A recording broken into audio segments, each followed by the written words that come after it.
کوشش کرتے ہیں کہ آقا علیہ الصلوۃ والسلام کا جنازہ مبارک صرف 5 یا 7 لوگوں نے پڑھا۔ روافض کی طرف سے یہ فتنہ اور باتیں ایک حد کو کراس کر جاتی ہیں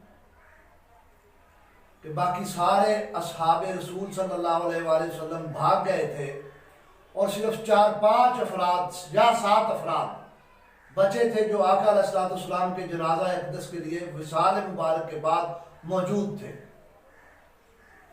تو اس کو میں حوالہ جات کے ساتھ آپ کے سامنے رکھتا ہوں تاکہ یہ فتنے کا رد ہو اور امت میں جو تفرقہ بازی کی روش ہے اس کو بھی روکا جا سکے۔ براہ راست میں اپنے موضوع پر آتا ہوں۔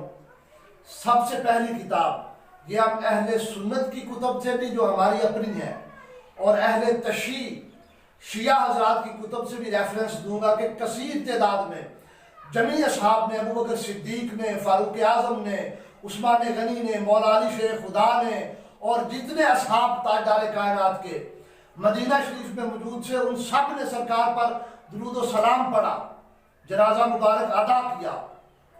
سب سے پہلا ریفرنس میں جو دے رہا ہوں وہ امام ترمذی کا شمائل ترمذی کتاب کا نام ہے۔ باب ما جاء فی وفات رسول اللہ صلی اللہ علیہ وآلہ وسلم۔ حدیث پاک کے راوی ہیں حضرت سالم بن عبید اللہ رضی اللہ تعالی عنہ۔ وہ کہتے ہیں کہ آقا علیہ الصلوۃ والسلام کا وصال ہو گیا۔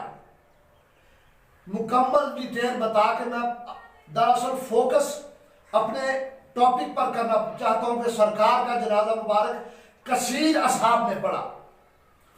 تو وہ سارا واقعہ بیان کرنے کے بعد آتے ہیں، انہوں نے کہا جب سب کو معلوم ہو گیا کہ سرکار کا وصال ہو گیا ہے تو لوگ حضرت ابو بکر صدیق کے پاس آئے۔ انہوں نے کہا اے ابو بکر صدیق یار غار، کیا ہم آقا علیہ الصلوۃ والسلام کا جنازہ مبارک پڑھیں؟ غسل دے لیا، کفن پہنا لیا حضور کو۔ تو پوچھا اے ابو بکر صدیق کیا ہم رسول اللہ کا جنازہ مبارک پڑھیں؟ تو ابو بکر صدیق نے کہا ہاں پڑھو۔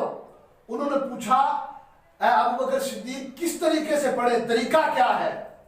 تو انہوں نے کہا کہ ایسا کریں کہ 10 افراد عائشہ صدیقہ کے حجرہ مبارک میں داخل ہو حضور کے پاس اور تکبیرات کہیں، دعا کریں تنہا اور حضور پر درود و سلام پڑھ کر گزرتے چلے جائیں۔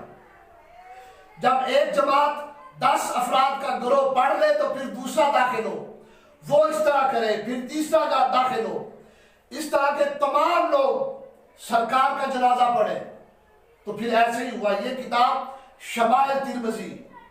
اگلی اہل سنت والجماعت ہماری کتاب سنن ابن ماجہ میں درج ہے۔ سنن ابن ماجہ کتاب الجنائز حدیث نمبر 1628 جو میرے پاس نسخہ ہے، اس میں طویل مضمون کے بعد اس کے راوی حضرت عبداللہ بن عباس حضور کے کزن ہیں۔ وہ کہتے ہیں مضمون بیان کرنے کے بعد کہ آقا علیہ الصلوۃ والسلام کا وصال مبارک ہونے کے بعد آپ کو غسل دے دیا اور آپ کا آخری لباس مبارک پہنا دیا۔ تو آپ صلی اللہ علیہ وآلہ وسلم کو عائشہ صدیقہ کے حجرہ میں رکھا گیا۔ تو سب نے کہا کہ آقا علیہ الصلوۃ والسلام کا مزار کہاں بنایا جائے؟ تو ابو بکر صدیق نے کہا کہ مجھے حضور نے فرمایا تھا کہ جہاں پہ انبیاء کا وصال ہوتا ہے اور ان کی مزار بھی وہاں پہ بنتی ہے، لہذا آپ کی 4 منٹ مبارک ہٹا کر مزار کھودی گئی۔ اس کے بعد مزار کھودنے کے بعد پھر لوگوں نے پوچھا جنازہ کیسے پڑھے؟ تو ابو بکر صدیق نے کہا کہ ایسا کریں آپ جماعت در جماعت کی صورت حضور کے پاس آئیں اور درود و سلام پڑھتے جائیں۔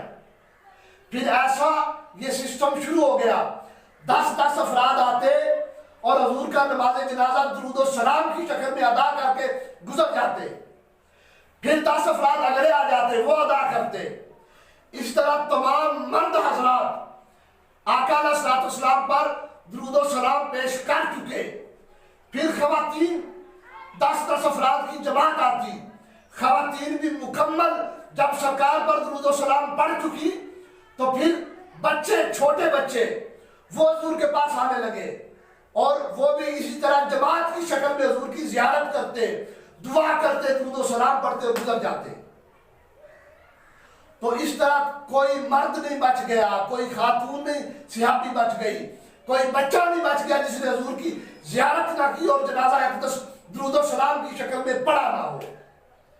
پھر کثیر تعداد میں، میں مختصر کرتا ہوں، کثیر تعداد میں سرکار کے وصال مبارک کے وقت موجود صحابہ کرام اور جنازہ پڑھنے والے، درود و سلام پڑھنے والے صحابہ جن کے حوالہ کثیر کی کتب میں موجود ہیں، ان کا اگلا حوالہ تحفۃ الاشراف، اگلا حوالہ مصباح الزجاجہ کتاب نمبر 4۔ پھر مسند امام احمد بن حنبل نے اس کو بیان کیا کہ کثیر تعداد میں نماز جنازہ ادا ہوئی۔ پھر علامہ سرخسی نے، امام سرخسی، انہوں نے اپنی کتاب المبسوط میں بیان کیا جلد 2۔ پھر امام ابن ہشام نے بیان کیا سیرت نبویہ میں۔ پھر امام جلال الدین سیوطی نے اپنی کتاب تنویر الحوالق میں بیان کیا۔ اگلا ایک بڑا امپورٹنٹ حوالہ وہ طبقات الکبریٰ میں امام ابن سعد نے بیان کیا۔ وہ کہتے ہیں کہ جو ہی آقا علیہ السلام کی چارپائی مبارک رکھی گئی جنازے کے لیے تو سب سے پہلے عائشہ صدیقہ کے حجرہ میں داخل ہونے والے ابو بکر صدیق تھے اور فاروق اعظم تھے۔ یہ داخل ہوئے اور جو جتنے احباب عائشہ صدیقہ کے حجرے میں آ سکتے تھے وہ آ گئے، اور پہلی صف میں حضرت ابو بکر صدیق اور فاروق اعظم کھڑے تھے، اور انہوں نے درود و سلام پڑھ کر خود سرکار کے جنازے کا آغاز کیا سب سے پہلے۔ اور پھر انہوں نے کہا، پھر ساتھ کہنے لگے، اے اللہ ہم اس بات کی گواہی دیتے ہیں کہ جو تو نے اپنے محبوب نبی پر نازل کیا وہ انہوں نے ہمیں پہنچا دیا، اپنی امت کی خیر خواہی چاہی، اللہ کی راہ میں جہاد کیا، اللہ کے دین کو عزت اور وقار عطا کیا، رفعت دی۔ اس پر لوگ آمین آمین کہتے رہے۔ پھر جب یہ سارے یہ پڑھ کے نکل گئے پھر اگلے لوگ آ گئے، حتیٰ کہ تمام مہاجرین اور انصار مرد سب سرکار پر درود و سلام پیش کر چکے۔ پھر خواتین صحابیات آئی، وہ بھی درود و سلام پڑھتی، آقا کی زیارت کرتی۔ پھر جب تمام خواتین ادا کر چکی تو پھر چھوٹے بچے آتے، حضور پر درود و سلام پڑھتے اور زیارت کرتے۔ یہی جو میں نے ابھی بیان کی حدیث پاک، یہ البدایہ و نہایہ میں بھی ہے، جلد 5 صفحہ نمبر 286۔ یہی 12واں حوالہ اہل سنت کی کتاب کا السیرۃ الحربیہ جلد 100 صفحہ 503۔ تو یہ اہل سنت کی 12 کتب ثابت کرتی ہیں کہ جماعت در جماعت، طبقات در طبقات، گروہ در گروہ، مردوں نے بھی، خواتین نے بھی، بچوں نے بھی سرکار کا جنازہ مبارک پڑھا۔ 12 کتابوں کے حوالے میں نے آپ کو پیش کیے۔